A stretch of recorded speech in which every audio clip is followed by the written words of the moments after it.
Bonjour. Nous sommes le samedi 18 février 2017. Je vais vous parler, pour commencer, de la question de l'oralité et de l'écrit. Je voudrais un petit peu rééquilibrer certains propos que j'ai pu tenir par le passé. Je viens de regarder quelques émissions politiques québécoises. Et je me suis posé la question suivante. La langue est la même, l'accent n'est pas le même, mais il y a aussi une gestuelle, une mimique, des expressions qui ne sont pas les mêmes. Et ça, c'est très important. On apprend une langue, quelque chose d'assez universel finalement, quelque part. Mais on n'apprend pas, ou plus exactement, on apprend une certaine façon de parler cette langue, d'exprimer cette langue. On l'apprend très tôt, et on n'apprend pas toutes les autres façons de faire, de procéder par rapport à cette langue, qui sont innombrables, d'une certaine façon. Donc il ne faudrait pas s'illusionner. La maîtrise d'une langue n'est pas un gage suffisant d'intégration dans un milieu donné. Il y a la façon dont on la parle, mais la façon dont on s'exprime, les gestes que l'on fait, la gestuelle, les mimiques, les expressions, les regards, et puis aussi la façon dont on comprend et capte ce qui se passe autour de soi. Oui. Et tout cela va faire que, même si la personne maîtrise une certaine langue, elle ne va pas pouvoir communiquer avec la même efficacité, le même impact, selon qu'elle maîtrise aussi les codes pratiqués par le milieu concerné, c'est-à-dire le milieu sur lequel on intervient ici et maintenant. Donc, l'écrit est la base et le fondement de l'expression. Et quand je dis l'écrit, je dis à la fois les textes, mais je dis aussi les mots. Je ne sais pas si vous connaissez ma théorie là-dessus. Une langue, ce sont des mots qu'on peut aménager, qu'on peut arranger diversement, mais ce sont éventuellement des mots.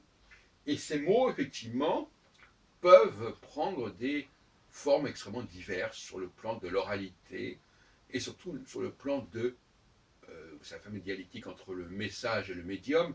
Le message peut être le même stricto sensu au niveau de l'écrit, mais le médium, c'est-à-dire celui qui le porte, celui qui le véhicule, peut faire la différence et constitue une interface.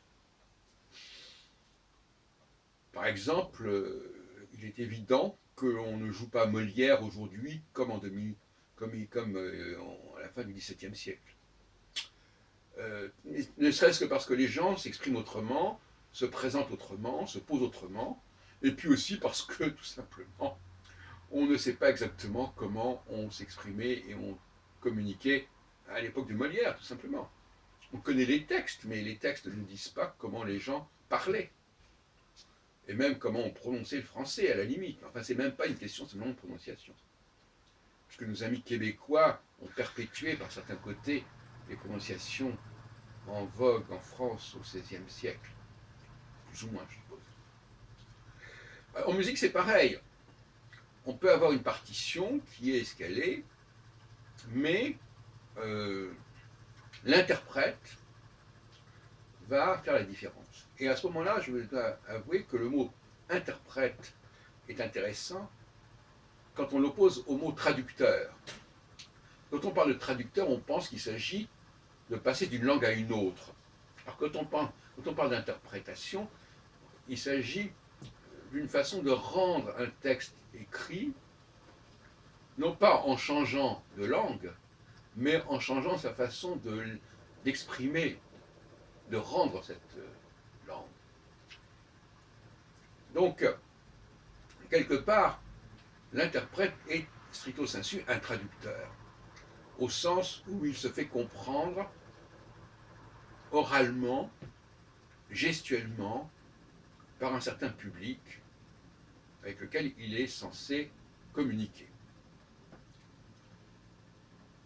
Autrement dit, au fond, un même écrit, un même ensemble de mots peut connaître dans le temps et dans l'espace un énorme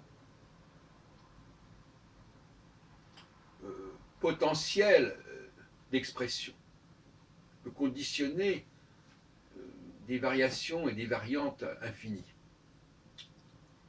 La langue française, en ce sens-là, fournit une base, un vivier de mots écrits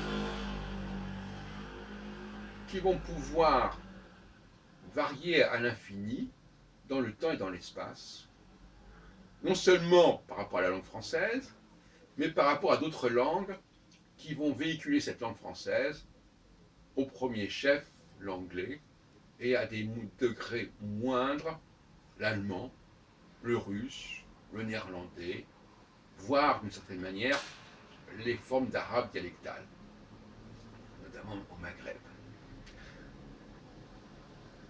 Et l'anglais, quelque part, toute proportion gardée, est une sorte de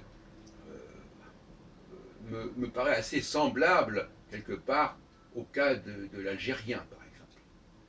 Dans les deux cas, nous avons à traverser les mers, au nord avec l'Angleterre, au sud avec l'Algérie.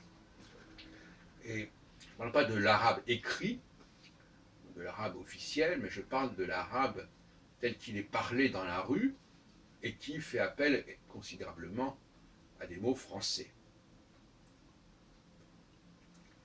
mais qui n'a peut-être pas donné lieu à une littérature en accord, mais ça je n'en sais rien, je n'ai pas travaillé là-dessus. Par contre, j'ai passé enfin, quand on fréquente, qu'on côtoie en Algérie ou en France des Algériens, on s'aperçoit du poids du français. Pour des raisons qui sont compréhensibles, de même que l'Angleterre a été conquise par les Normands au XIe siècle, l'Algérie a été conquise par des Français au XIXe siècle. Alors, et ça ne s'est pas arrangé depuis, ça s'est perpétué. Malgré les tentatives de défrancisation en Algérie et éventuellement de défrancisation en Angleterre et certainement en tout cas en Allemagne. Donc,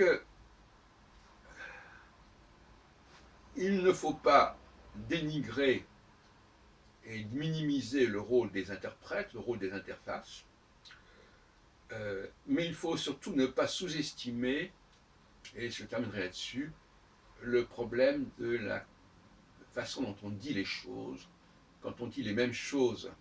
Et à ce moment-là, ce n'est pas tellement ce qu'on dit qui est important, c'est comment on le dit. C'est pour ça que quand on dit les gens parlent très bien le français, ben, c'est pas suffisant. Quel français, comment ils s'expriment, comment ils sous-tendent leur expression écrite par de l'oralité, par des gestes, par des mimiques, comment ils comprennent les gestes et les mimiques des gens auxquels ils s'adressent. Tout cela est très important et fait que moi, par exemple, j'ai remarqué que dans les milieux juifs que j'ai fréquentés, ils avaient des gestuels qui pouvaient être celles, par exemple, de juifs d'Afrique du Nord ou de juifs polonais, qui étaient francophones, mais leur gestuel faisait qu'ils ne communiquaient pas entre eux correctement. Et moi-même, qui suis un juif alsacien ou avignonnais, enfin un juif de souche française, j'ai souvent beaucoup de mal à communiquer avec des juifs d'Europe de l'Est ou des juifs du Maghreb.